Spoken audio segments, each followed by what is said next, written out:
मी असं म्हणतो भाजपला मतदानच का करावं, कशामुळं करावं, रेल्वे केल्यामुळं करावं, विमानतळ ऐकले म्हणून करावं, आमचा येणारा पीक विमा खाल्ला म्हणून करावं, शिवाजी महाराजाची शपथ वाहिली मुख्यमंत्र्यांनी तरी बी ते मराठ्याला आरक्षण देत नाही म्हणून करावं, 100-250 रुपयाचा गॅस 1200ला केला म्हणून करावं, का सारा देश बरबाद केला म्हणून करावं. तुम्हीच आम्हाला सांगा की कोणत्या बेसवर करावं. जे बरबडलेले नेते ज्यांनी कोट्यावधी रुपयाला भोपाळमध्ये सांगितलं पंतप्रधानांनी की उद्या परदेशी महाराष्ट्रात कारवाई होणार, आणि तिसऱ्या दिवशी ते अजित पवारांचा प्रवेश होतो. भ्रष्ट झालेले, देश लुटलेली सगळी फौज एकत्र झाली म्हणून करावा. काही या ठिकाणी तुमचीच बातमी होती, मी पाहिली होती यूट्यूबला, की ज्ञानराधा मल्टी स्टेट ही अदानीच्या बरोबरी रे.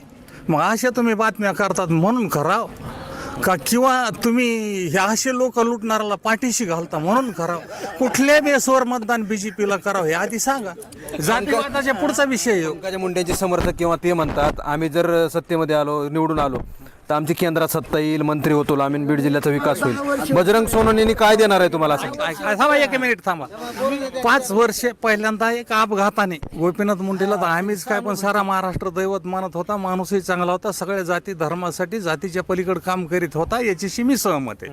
परंतु ज्या टायमाला ते वारले गेले, संपले, काय झालं असेल ते झालं असेल, चला त्याच्यानंतर सहानुभूतीची लाट निर्माण झाली. 2 वेळेस त्या बाईला निवडून दिलं. 2 वेळेस दिल्याच्या नंतर ती बाई साधा फंड करूच शकली नाही. मग त्या 10 वर्षाच्या काळामध्ये मोदीच पंतप्रधान होते का आणि दुसरे होते का, किंवा हे मोदी पशी होत्या, जात होत्या नव्हत्या, बोलत होत्या नव्हत्या, संसदेत जात होत्या नव्हत्या, ते त्यांना माहिती का. त्यांना सोडून अनेक दुसऱ्या पक्षसंघ होत्या, तेव्हा का नाही विकास झाला, हे आमचा प्रश्न आहे. मग जर यांनी 10 वर्षे देऊन 15 वर्षे देऊन जर काही करीत नाहीत तर भविष्य त्यांच्याकडे अपेक्षा आम्ही केव्हा करावं. आणि 25 वर्ष झालंय रेल्वेचं काम चालू आहे, ते अनेक तिकडंच आहे, आमच्या तालुक्यात नाहीच. मग आम्ही मेल्यावर की बीडला रेल्वे येणार आहे का?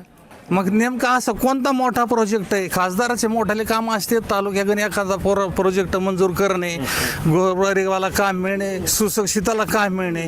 उलट आरती ह्या सरकारने महाराष्ट्रातले जेवढे हेड ऑफिस होते देशाचे, कारखान्याचे म्हणा, कुठले वेगवेगळे, ते केलं. एवढ्यांनी थांबले नाही. नुसतं महाराष्ट्रात मराठ्याला आरक्षण मिळायचं म्हणलं की सगळ्या नोकऱ्या खाजगी केल्या, एवढ्यांनी राहिले नाही.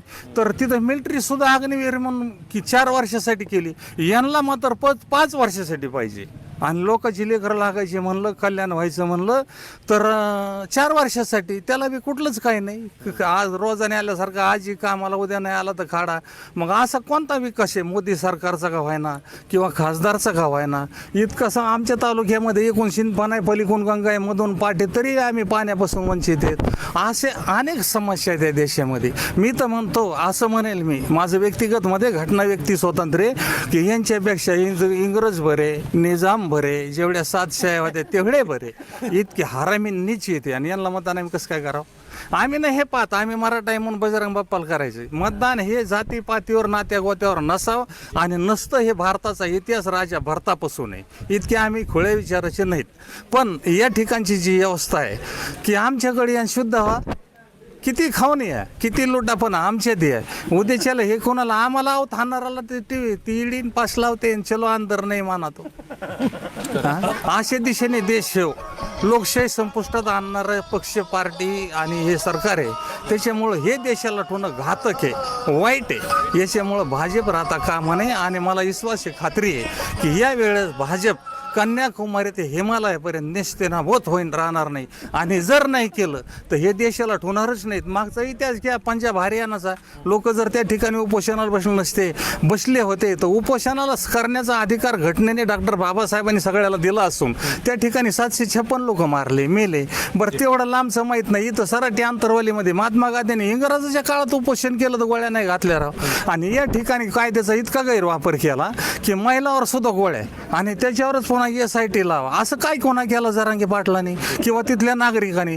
आणि एवढं बेछूट गोळीबार केला. ते लोक आज बी दवाखान्यात, किती लोक जीवनातून उठले तरी त्यांच्यावर SIT लावा, यांना आत टाका, यांना तडीपार करा, म्हणून भाजपला मतदान करावं का? आता तुम्हीच सांगा आम्हाला कशाला करावं. इथं निशब्द व्हावं लागतंय की कशी